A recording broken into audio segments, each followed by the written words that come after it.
মন আর শুনছি যে প্লেনে উঠলে নাকি অনেক দামি দামি মজার মজার খাওয়ান দেয়। এ কি তোরও দেখছি?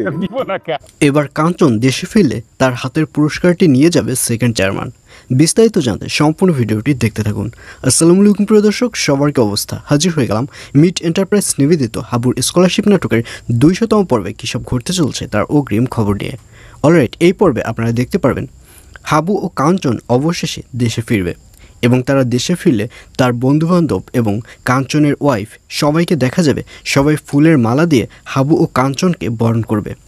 তখন কাঞ্চনের ওয়াইফকে দেখা যাবে সে খুশিতে কান্না করে দিবে। তখন হাবু বলবে, কী ব্যাপার ভাবি, আপনি কান্না করছেন কেন? আপনি কিছু বলেন।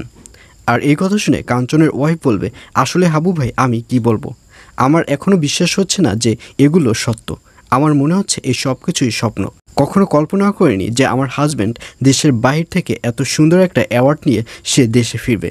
আর অন্যদিকে হাবু ও কাঞ্চন যে দেশে এসেছে এই ব্যাপারটি এবার গ্রামের সবাই জেনে যাবে এবং বাদলকে দেখা যাবে সে তার চামচাকে বলবে, শোন কাঞ্চন যে মালয়েশিয়া থেকে একটা পুরস্কার নিয়ে এসেছে, এই ব্যাপারটি তো গ্রামের মধ্যে একটা জানাজানি হয়ে গেছে।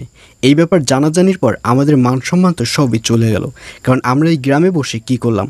কাঞ্চন সামান্য একটা বদলা হয়ে সে গ্রামের হাল চাষ করে সে যদি মালয়েশিয়া থেকে পুরস্কার আনে তাহলে আমাদের তো ওর থেকে বড় কিছু আনা উচিত।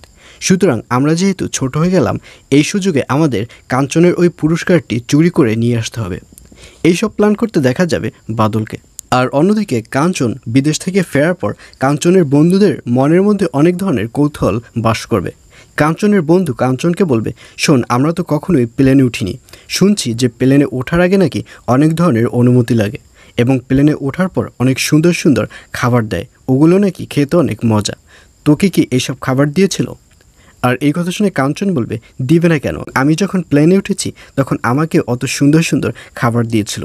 আমি প্রথমে বুঝতে পারিনি যে কোন খাবারটি কিভাবে খেতে হয়।